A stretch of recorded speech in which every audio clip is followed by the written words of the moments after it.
Menjelang puncak arus mudik Lebaran, Pelabuhan Soekarno-Hatta, Makassar dipadati pemudik.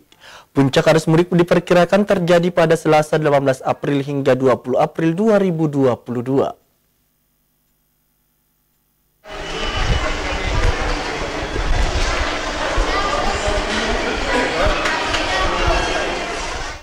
Ribuan penumpang memadati Pelabuhan Soekarno-Hatta yang akan melakukan perjalanan mudik ke kampung halamannya pada Selasa kemarin. Menjelang puncak arus mudik Lebaran tahun 2023, pemudik jalur laut di Pelabuhan Soekarno-Hatta, Makassar mencapai 32.393 jiwa sejak 15 hari hingga 5 hari jelang Lebaran. Terdiri dari jumlah pemudik naik sebanyak 16.264 jiwa dan turun 16.129 jiwa. Puncak arus mudik diperkirakan terjadi pada Selasa 18 April hingga Kamis 20 April 2023. Kepala Bidang Lalu Lintas Angkatan Laut Otoritas Pelabuhan Mukminin mengungkapkan, ada perbedaan mudik tahun ini dengan tahun lalu terlihat dari tingginya lonjakan penumpang. Sampai saat ini tujuan pemudik lebih ramai dikunjungi wilayah timur Indonesia seperti Bobau dan sekitarnya.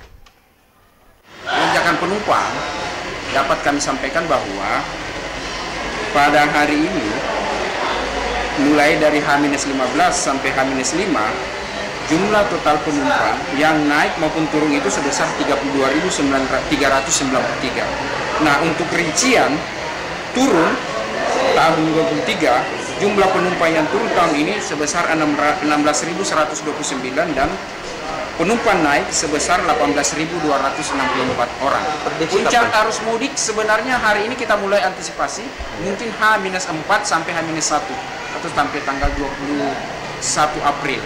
Itu diperkirakan ada kenaikan atau lonjakan kenaikan karena mengacu kepada tahun kemarin puncak arus mudik terjadi di H-4.